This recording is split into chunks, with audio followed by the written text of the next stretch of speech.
তো আজকে আমি যে চ্যালেঞ্জটা করতে চলেছি সেটা হচ্ছে আমাদের গেমের মধ্যে ম্যাপের মধ্যে কিছু জিনিস অ্যাড করে দিয়েছে, যেমনটা এখানে দেখতে পাচ্ছ কিছু গাড়ি অ্যাড করে দিয়েছে আর কিছু বক্স অ্যাড করে দিয়েছে, যেই বক্সগুলো লুটলে ওখান থেকে লুট পাওয়া যাচ্ছে। তো আজকে আমি যেটা করতে চলেছি শুধুমাত্র ওই বক্স লুটে বক্স থেকে যতটুকু লুট পাবো ততটুকু লুট দিয়ে খেলে ফেলতে হবে পুরো একটা র্যাঙ্ক ম্যাচ।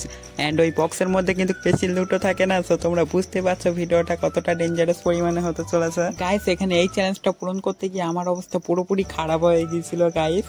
তো চলো তাহলে মেন ভিডিওতে যাওয়া যাক, আর তোমরা ভিডিওটা এক মুহূর্তের জন্য মিস করিও না। চলো লেটস স্টার্ট আমার টুডেজ ভিডিও। তো গাইস এখানে আমার কপালের উপরে ঠাডা পড়েছে, দেখো না এত বড় ম্যাপের মধ্যে শুধুমাত্র একটাই বক্স দিয়েছে, যেটাও দিয়েছে অবজারভেটরির মধ্যে। এর আগে আমি 3-4টা ম্যাচ খেলেছি, সেগুলোতে 3-4টা করে বক্স দিয়েছিল, বাট এই ঠাডা পড়া ম্যাচের মধ্যে শুধুমাত্র একটাই বক্স দিয়েছে। মানে আমরা এই একটা বক্স থেকে যতটুকু লুট পাবো ততটুকু লুট দিয়ে খেলতে হবে পুরো একটা র্যাঙ্ক ম্যাচ। দূরও ভাই, এই একটা বক্স থেকে কতটুকু লুটই বা আশা করতে পারি। তার উপরে আমার এই ঠাডা পড়া কপাল, এই ঠাডা পড়া কপালের উপরে ভালো কিছু থাকবে না সেটা তো আমি জানি। এখানে গাড়ি না বাবা আমাদেরকে একটা বিজন দিয়ে দিয়েছে। আচ্ছা গাইস এখানে কিন্তু ভেস পাওয়া যায় 4 লেভেলের, আমি একটা ম্যাচের মধ্যে 4 লেভেলের ভেস পেয়েছিলাম। যদি কোনো রকমের 4 লেভেলের ভেসটা দিয়ে দেয় না পুরোপুরি মজা পেয়ে যাবো একদম। বাট এখানে ভেস তো দূরে থাকে, একটা হেলমেটও আমার কপালে নাই, এই ঠাডা পড়া কপাল ভাই আমার। এখানে বলতে বলতে 3 লেভেলের একটা হেলমেট দিয়েছে, যাক একটা হেলমেট তো পেলাম, বাট এখানে ভেস দরকার, ভেস তো দেয় নাই। আরে এখানে একটা স্কার টিপিল দিয়ে দিয়েছে, বাট স্কার টিপিলের এখানে এমো নাই। বিজনের মাত্র 85টা এমো আর স্কারের কোথায় 30টা এমো, তার উপরে আমার কাছে ভেস্ট ফেস্ট কিছুই নাই ভাই, কি একটা অবস্থা। মাত্র এইটুকু লুট নিয়ে কিভাবে খেলবো আমি একটা র্যাঙ্ক ম্যাচ। গাইস এখানে তোমরা দেখতেই পাচ্ছ আমার লুটের অবস্থা। লুটের কথা বলতে গেলে আমার এখানে ভেস্ট টেস্ট কিছুই নাই, শুধুমাত্র একটা স্কার টিপিল দিয়েছে, বাট তার আবার এমো নাই, মাত্র 30টা এমো দিয়েছে ভাই।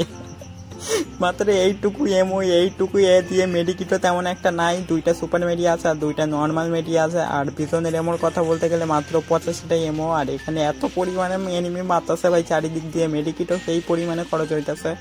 তো এখানে দেখা যাক লাস্ট পর্যন্ত আমি সার্ভাইভ করতে পারি কি পারি না। আর এখানে আমি আমার হুন্ডাটা নিয়ে সামনের দিকে যাইতেছিলাম, ধুম্বা চলে ধুম্বা চলে ধুম।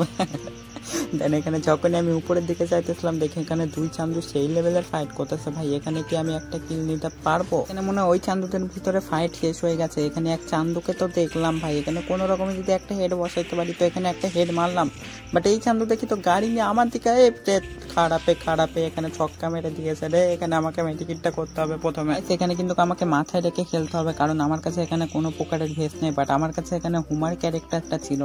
সেখানে আমি হুমার ক্যারেক্টারটা ছেড়ে দিলাম, যখনই চান্দুর গায়ে লাগলো চান্দুকে একদম কবরি খুলে দিয়েছে। আর এখানে 2 রিলিয়ারে মো উঠে গিয়েছিল, সেগুলো আমি ফার্স্ট অফ অল এখানে ফেলে দিলাম। তো এখানে তারপরে আমি গাড়ি নিয়ে মিলের দিকে যাচ্ছিলাম, তখনই দেখি এক খারাপে এখানে লঞ্চ প্যাড লাগাইতেছে, দাঁড়াও পিছন দিয়ে চান্দু তোমার কবরি খুলে দিব একদম। আরে নক হইলো কেন? ইঞ্জেকশন আছে নাকি বান্দাটার কাছে? রে ভাই জলদি চলো, ইঞ্জেকশনওয়ালাকে মারতে হবে।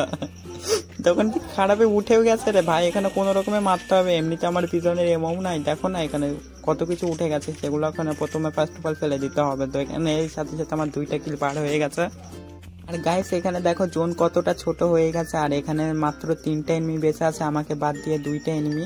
বাট এই 2 খারাপে এত পরিমাণে সার্ভাইভ করতেছে কি বলবো, কি কখন থেকে আমি এখানে দেখতেছি, বাট এই 2টা খারাপে ফাইটই করতেছে না। আমার কাছে না হয় এখানে এমও নাই, কোনো বন্ধুকে গুলি নাই, বাট এখানে এই খারাপে গুলো এত সার্ভাইভ করতেছে কেন? আমি এখানে ড্রোন মেরে দেখতেছিলাম, তখনই দেখি এক খারাপে উপরে আসতেছে। তো এখানে ভালো পরিমাণে আমি ড্যামেজ দিয়েছি এনিমিটাকে। এখানে এনিমিটাকে ফুল ড্যামেজ দেওয়ার পরে আমি এখানে পিছনের দিকে ঘুরে যাইতেছিলাম, আমি জানতাম যে এনিমিটা এখানেই থাকবে, বাট এনিমিটা দেখি নিচেই যাইতেছে ভাই, খারাপেকে ফুল ড্যামেজ দিয়েছি। একে আমার কাছে এমো নাই, মাত্র 21টা এমো হয়ে গেছে ভাই, এই 2টা এনিমিকে কিভাবে মারবো? এখন আমাকে সার্ভাইভ করা ছাড়া আর অন্য কোনো অপশন নাই, এখানে আমাকে সার্ভাইভই করতে হবে। আমি এখানে কত সুন্দরভাবে ছাদের উপরে ক্যাম্প করতেছিলাম, আর এখানে দেখো ওই চান্দু আবার ওই খারাপের হাতে গিয়ে মরে গেছে ভাই, কত বড় খারাপে। এক চান্দুকে আমি ফুল ড্যামেজ দিলাম, বাট ওই খারাপের হাতে গিয়ে মরে গেছে ভাই। এমন চান্দুদের কিছু বলার নাই। এখানে চ্যালেঞ্জ করতেছি আমি, বাট ওই এনিমিটার কাছে ফালতু মরে গেছে ভাই। সেখানে 1-1 সিচুয়েশন, একটা বান্দা বেঁচে আছে, বাট আমার এখানে বিজনের এমো নাই, দেখো না মাত্র 21টা এমো আছে এখানে। আমি এখানে পুরোপুরি সার্ভাইভ করতেছিলাম, আমি কিন্তু বান্দার লোকেশনটা এখনো জানতাম না, ঠিক আছে। দেন যখনই এখানে দেখলাম যে একটা গ্রেনেড করলো, আমি তখনই বুঝতে পারলাম বান্দাটা সামনে আছে। তো এখানে আমি একটা গ্লোয়াল মারি, গ্লোয়াল মারার পরে এখানে দেখো আমাকে ফুল ড্যামেজ দিয়ে দিয়েছে খারাপে। তো এখানে মারলাম ভাই, আমার বিজনের এমো শেষ, এমো নাই, এবার কি হবে ভাই? পুরো মাইকা চিপাই ফেসে গেছে, ঘুষি দিয়ে মারার ট্রাই, বাট ঘুষি মনে হয় লাগবে না। বান্দাটার কাছে M10 ছিল, M10 দিয়ে মেরে দিয়েছে। যাই হোক গাইস, চলো ভিডিওটা আজকের মতো এখানে স্টপ করলাম। অ্যান্ড ভিডিওটা তোমাদের কাছে কেমন লেগেছে অবশ্যই কমেন্ট করে বলবা। সো চলো তোমাদেরকে বলি আল্লাহ হাফিজ।